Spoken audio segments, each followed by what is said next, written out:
The Tom Woods Show, episode 1657.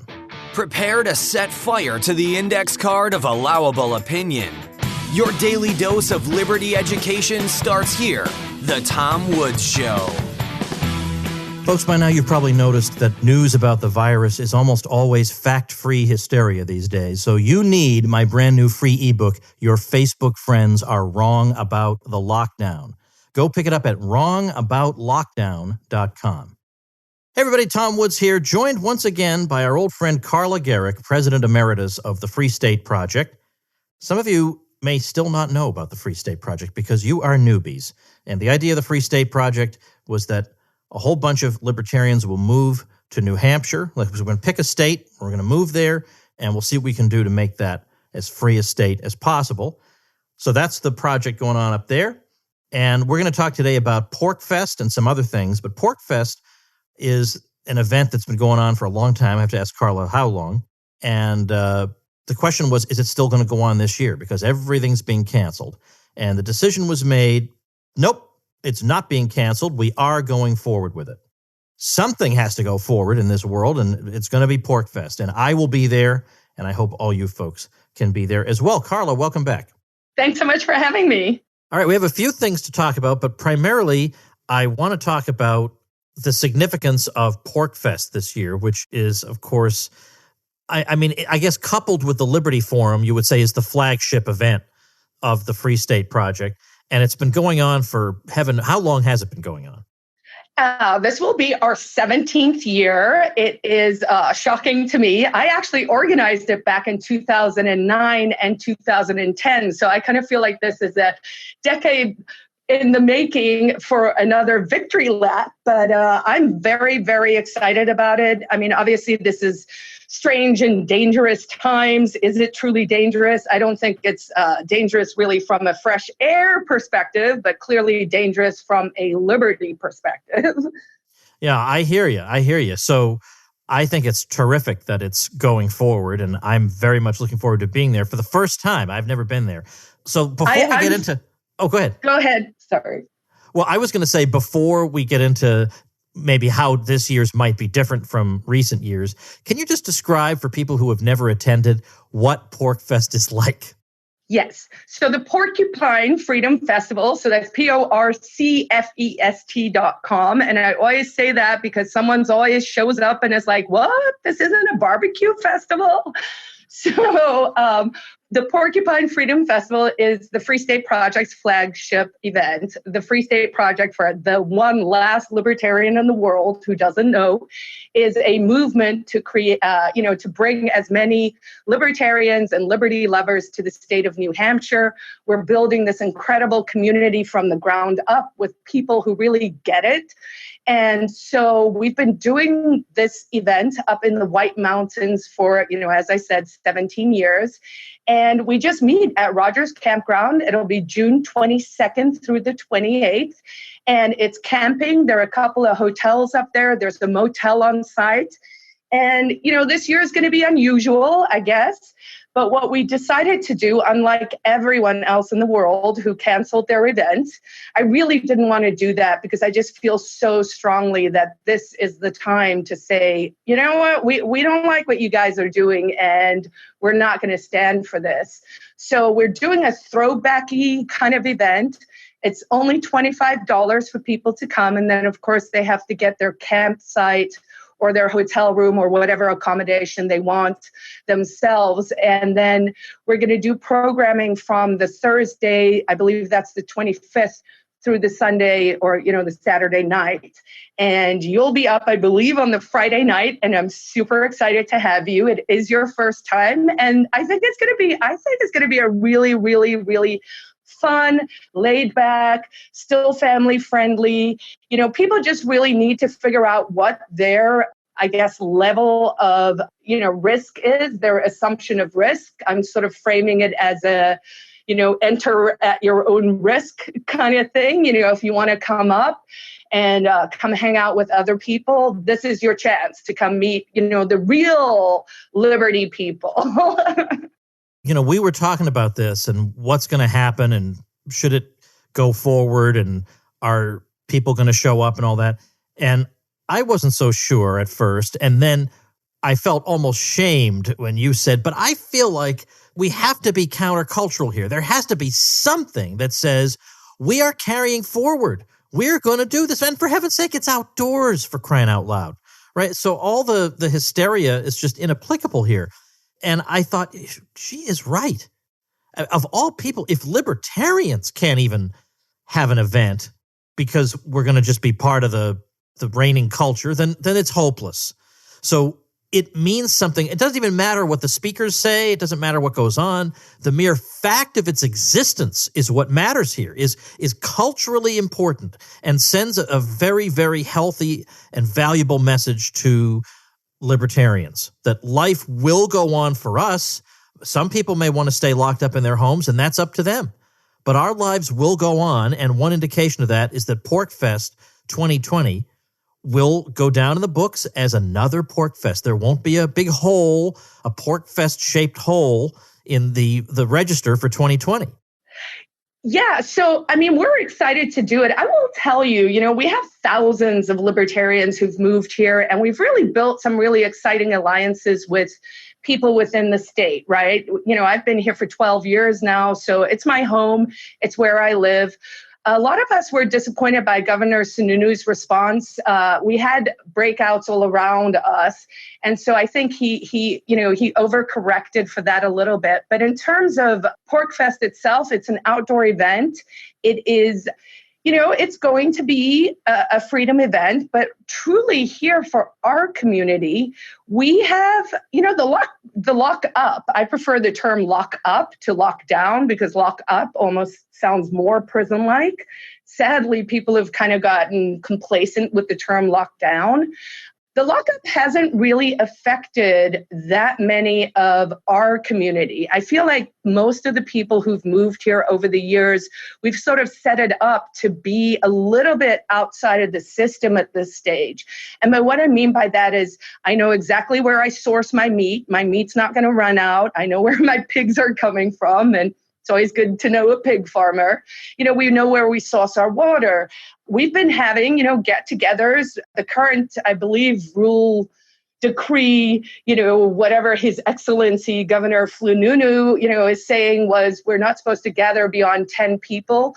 We've had get-togethers where there have been hundreds of us, generally outside. Some people wear masks. Some don't. Some, come themselves, but they don't bring their older parents or whatever that is.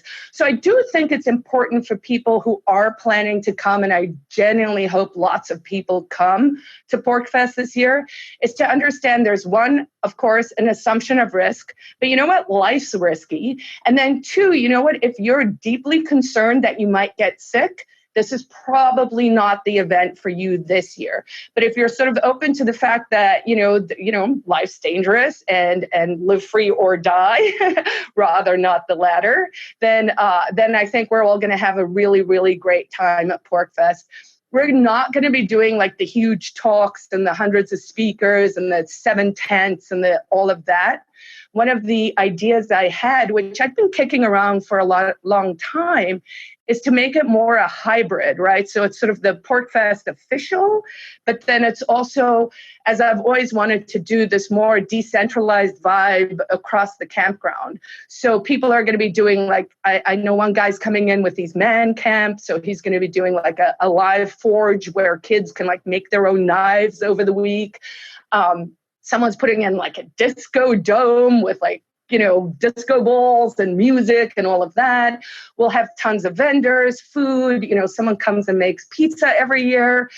So I assume it's going to be sort of the same vibe, but also a lot more laid back. Now, of course, also, at the moment here where we are, there are all these advisories or, we don't have a mask law. I'm not sure if you do where you are, but, I've been reading the papers and there's our horrible lefties, the super progressives here are just writing letters to the editor left, right, and center to try and get a mandatory mask situation going. And I doubt we're going to, have any of that going on up there. But of course, if someone wants to wear a mask and social distance, people should respect that. But, I don't think it's going to be the number one flavor. Okay. So I guess I want to make an appeal to folks out there, especially if you're in New England. There's really no reason not to go. I mean, other than the health concern, which I can understand why certain individuals might have that. But by and large, I think people don't, especially libertarians. You really should make an effort here because it's not going to cost you a lot of dough. And it's a way of saying, I intend to live my life. And this is a way you can express that by coming together with other like-minded folks. Let me just ask, you did say family friendly, and I want to just know because I would say half the people who listen have children and half don't, and they may want to bring their whole family. Is there any part of PorcFest that they would want to stay away from? It's a libertarian event, so clearly it's going to run the gamut. There's probably going to be a little, red light stuff that is usually in a discrete part of the campground. Over the years, we've really worked very hard at, adding family programming and all of that. In the interest of full disclosure, this year we are not doing our Porcupines program simply because technically the playgrounds are like off limits, and the campground owner, of course, I have to respect his wishes. It's his property and it's his liability. Was like, you know what? I don't know about, actually running programs where kids are like climbing on the stuff and doing all of that. So what we've done in the past and something that's been, honestly, like beautiful to behold is people come and they do free range kidding. So people get a little button that says they're free range. The campground is quite large, but also entirely contained. And so what you see is you just see these children embracing their own independence within that week. And I have a great story about someone who came up from New York City with his son, and I believe they're divorced, and that might have been his week with his kid. And initially the son, who was 11, was kind of like, Dad, why did you bring me here? And by day 3, he like ran into the tent and he was like, Dad, oh my God, I'm so glad you brought me here. I'm having the best time ever. And that always makes me so happy because you really do see the kids flourish. So, it's hard to really predict entirely what this is going to look like, but because we don't have the tents out on the field, there's going to be a lot of space for kids to run, for us to play. I'm probably going to focus a little more on music and having people out on picnic blankets and just, enjoying sort of a laid back kind of vibe, more informal talks, I think, with all the speakers. I think, people are a little up here in an event because we're so practically driven. These are doers. Like, we're not people who just sit around and talk about the ideas. We're truly living our principles and living, in liberty and, really outside the system. So it's hard to predict, as I said, what exactly is going to go down. But PorcFest is what we as the participants make of it. It is, it's an interesting experiment. Over the years, I was looking at some old clips the other day, and I was struck by Nick Gillespie, who came up from Reason years ago. And there was just this beautiful clip I ran across, and he actually said, it's one of those things that you don't really understand until you see it in practice. And I genuinely hope, Tom, for you, it's a similar experience. You just get up there, and first of all, it's beautiful. There's hiking trails around. It's a fun little town downtown with probably one of the best bakeries. I would say like New York level bakery, which is just random in the small town in northern New Hampshire called the Polish Princess Bakery. And the reason I'm gushing is because that's my once a year croissant time because I'm, strict keto now, so I don't do the carbs. But, there's really just a little bit for everyone. And to your point, if we can appeal to people where it's, easier to drive. So certainly people from upstate New York, Massachusetts, Maine, Vermont, not Canada, because apparently the border is closed because, someone sneezed once. And so we're going to, if we can get people to drive in. But then I've heard of people who are like flying in from San Diego. We have someone driving across the country in his RV, so I would love to see it be this genuine epicenter for people who are saying what is happening around us is unacceptable. This is unconstitutional, as we all know.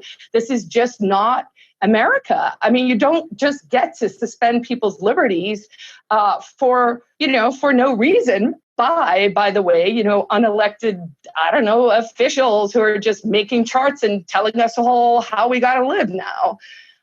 So yes, I hope everyone comes. I think it's going to be a blast. I think it's going to be genuinely fun. And I'm pretty confident they're going to leave us alone. We have 5 more weeks. So I think as summer goes on and people realize, we can just be outside and it's not a big deal. I think, people just relax a little bit with all the hysteria as well. You were saying the thing about the charts. There's a statistician out there named William Briggs, and I shared a chart he made the other day where he was plotting deaths per million and population, and then each city that he plotted, it was either beige or green. So beige means they had a lockdown, green means they didn't. And the result of the chart was to show that it's all over the place. It's not that all the lockdown countries are over here on the chart with very few deaths and the non-lockdown ones have a lot of deaths. It's completely a random distribution of results. And I posted this somewhere, and now all he did was take numbers that nobody disputes. He just plotted them. That's all he did. He took the numbers and he just plotted them so we could see them. And I had somebody ask me if this had been peer-reviewed. Look, it's just a plotting of numbers. Like, what is with this crazy, weird, cultish behavior about peer review? I understand the role of peer review, but it'd be like if I said Thomas Jefferson was president of the United States for 2 terms. That doesn't need to be peer reviewed. That's just general knowledge, So it was like this was interesting news that contradicted his worldview. So instead of saying, "Wow, that gives me food for thought," I'm really going to have to rethink something. It was this peer reviewed? These are indisputable facts. You don't have to peer review them.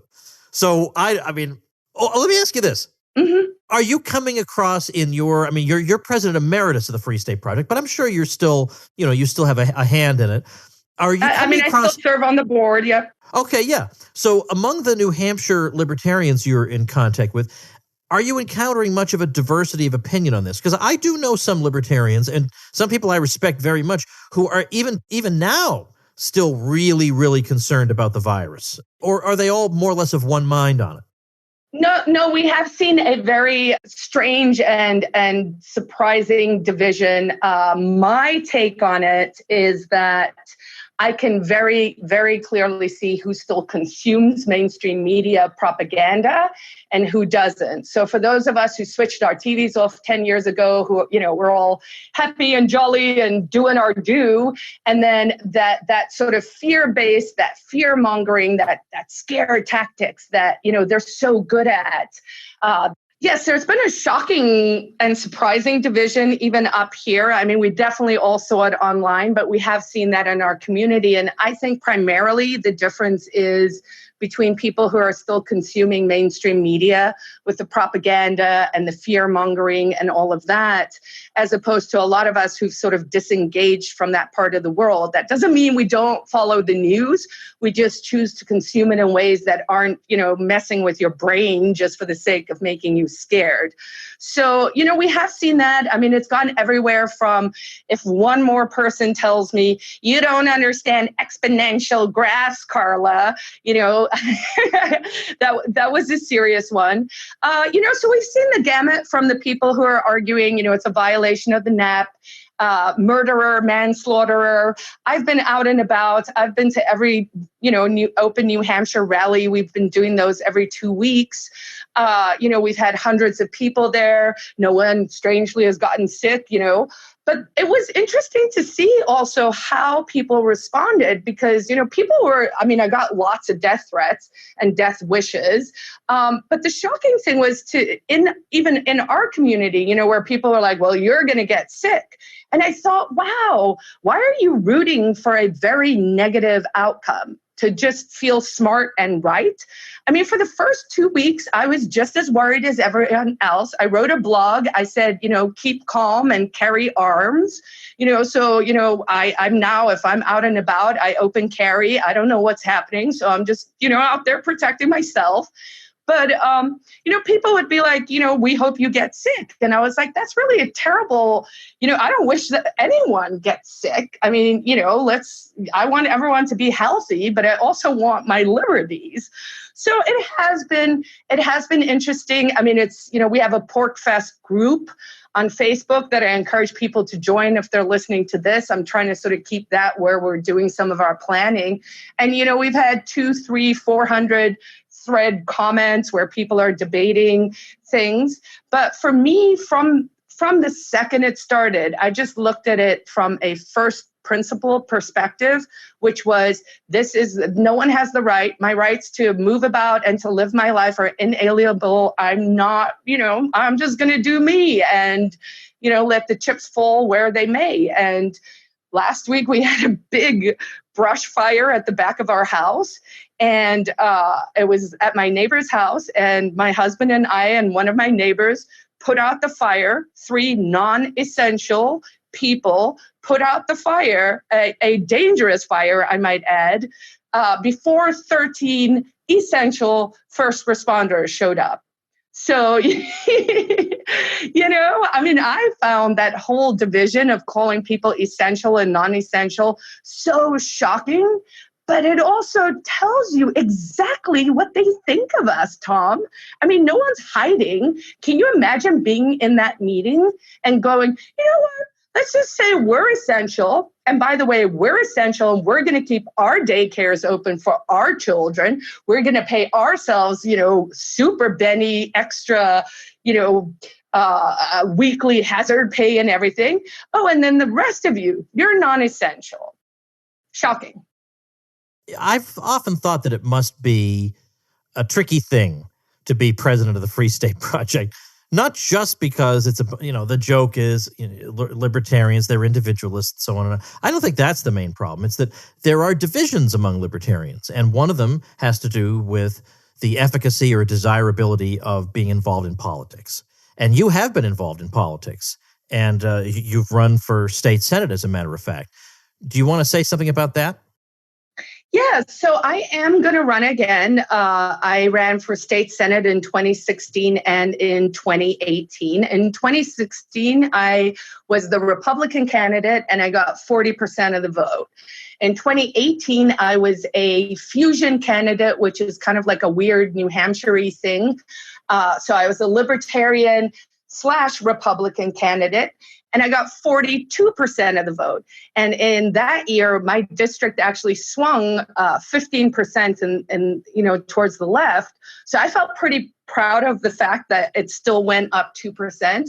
I think, my message resonates. I think as more people in the state actually get to know me and know who I am and not just the baggage of, oh, she's, some carpetbagger who moved here or whatever it is. I've lived here for 12 years. I own a home. This is my community. These are my people, all of them, not just the Free Staters, right? We picked New Hampshire for a good reason. And so I'm going to run again. My opponent is 83 years old. He's a currently 11-term, Democrat. He is actually the person who penned the emergency legislation that Our Excellency, in air quotes, Governor Sununu is now, doing all these things under. So I think I have a really solid chance. I'd be remiss not to be like, I need donations. I was talking to a campaign person, a couple of weeks ago, and they said you probably need 100,000 to take him, and that would involve, radio ads, TV ads, all of that stuff. I did do a little bit of radio last time. He had almost $1 million. I had $28,000 and I still got 42%. So I'm feeling pretty good about it. I actually think I can take him this time if I get the right kind of financial support. And it's sad because that's the reality. You need money, it's pay to play. And that's just, a crappy part of all of this. But, people can go to carla4nhsenate.com, and there's a donate button on the site, and it'll take you to a site. And, it looks impressive because it looks like I have 78% of my goal. That is, over 3 years or over 3 runs. So don't let it fool you. Give me as much money as you can happily do, and I will take it, and I will try to, in a principled and honorable way, explain, the ideals of liberty and of personal responsibility and of just general, be a good neighbor, be a good person, reach out. This has created so many opportunities. We've gone litter pickupping. I've met more than just my immediate neighbors, or put out their fires, or, I think that people are maybe ready for this message. I think there's a huge opportunity for libertarians now, because it's undeniable. I just brought out a book called The Ecstatic Pessimist, and it's available on Kindle, Amazon Kindle, for download. And I was rereading some of the essays, because they're all, they span my time in New Hampshire. And it was fascinating to really see how it started with, there was an essay about a school lockdown. Then there was a neighborhood or a street lockdown. Then there was a neighborhood lockdown. Then there was a half city lockdown. And now there's like a state lockdown, right? And I was like, wow, legitimately, I'm not a Cassandra. My podcast is called Told You So for a reason, because I'm like, we've been warning people. And I think a lot of people are genuinely starting to see, oh, wait a second, like, what is happening? So I think there's a real opportunity for the liberty movement to take this and to actually make something exciting out of it. I'm looking at what we're doing here as live free and thrive. Just come. We'd love more movers, but first of all, come to PorcFest, meet the community, see what we're about, of course. But, I think in the long term, things are not, sadly, going to get better anywhere in America. I think it's going to get worse and worse, and probably faster and faster. And so there's a sense of calm for me, like, there's no place I'd rather be than in New Hampshire right now with the community we're building. I am very sympathetic to everything you're saying, and I've been a big supporter of the Free State Project, and I've never made it to PorcFest. But this particular year, I was planning to go anyway, but now I feel like I would have wanted to go even if you hadn't invited me, just for the principle of the thing, that right? This thing is going forward. Now, as far as I know, I do know of a couple of other libertarian events that are going to try to go forward. One of them is in Austin in August. That's a Young Americans for Liberty event. And one of them is Freedom Fest all the way out in Las Vegas, which is out of some people's price range. And I think I'll be there too, but I think it's going to have to be dependent on what the reopening plan of Las Vegas is, because are you really going to be able to have a meeting in a hotel? And are you going to keep people 6 feet apart? How's that going to work? I don't know, but their plans are to carry forward. So we'll see. But I know for a fact we got PorcFest, and I know for a fact that I will be there, and I hope to see a great many of you folks listening there as well. For one thing, because it's going to be a lot of fun after everything we've been through, to be able to socialize, meet new people, have a good time, relax, not be thinking about the virus 24 hours a day. Wouldn't that be a relief? But also, in a way, we're making a statement, not just to the world, but also to ourselves, that we do intend to carry on with our lives, for heaven's sake. And all the time we see the deadlines passing for when we're supposed to know when this state is opening, and that state, they're going to extend the stay-at-home order. And you don't know what is going to happen when, but PorcFest is happening. So I hope you'll make an effort to get there. I'll have all the links here. We'll have Carla's book, The Ecstatic Pessimist, the Senate website for Carla's state Senate run, the PorcFest website, all that stuff will be up at tomwoods.com/1657. Thank you, Carla, for doing this, because the easiest thing in the world would have been to say, we're just not doing it. But I'm glad there's still this spirit of resistance up there that, you know what, we're doing it precisely because everybody expects us not to do it. That was pretty much in a nutshell. And I have to tell you, I had to advocate for it. And eventually I just kind of drew a a little line in the sand, and all we have is, how we spend our own time and what is purposeful and human action for ourselves. And I've dedicated my life to liberty, and I'm not going to let, this go without some resistance, some disobedience, but truly in a peaceful fashion. We're peaceful people. We believe in the non-aggression principle, all that good stuff, but also you don't get to tell me how to live my life. And that's what I hope people will come to PorcFest to represent, that we are free human beings and that free people move freely. Well, there it is in a nutshell. So check out PorkFest in June. So it's coming right up, 2020 we're talking here. All the details, the links, that is to say, you'll find them at tomwoods.com/1657. All right, thanks, Carla. I'll see you in New Hampshire. Thank you. All right, everybody, make sure and pick up my free ebook. Your Facebook friends are wrong about the lockdown. A lot of great information in it. You'll be able to smash everybody. Pick it up over at wrongaboutlockdown.com. Tomorrow, Michael Rechtenwald, the great and heroic ex-Marxist Michael Rechtenwald, joins us again. Talk about his new book. I'll see you then. Become a smarter libertarian in just 30 minutes a day. Visit tomwoods.com to subscribe to the show for free, and we'll see you next time. Like the sound of The Tom Woods Show? My audio production is provided by Podsworth Media. Check them out at podsworth.com.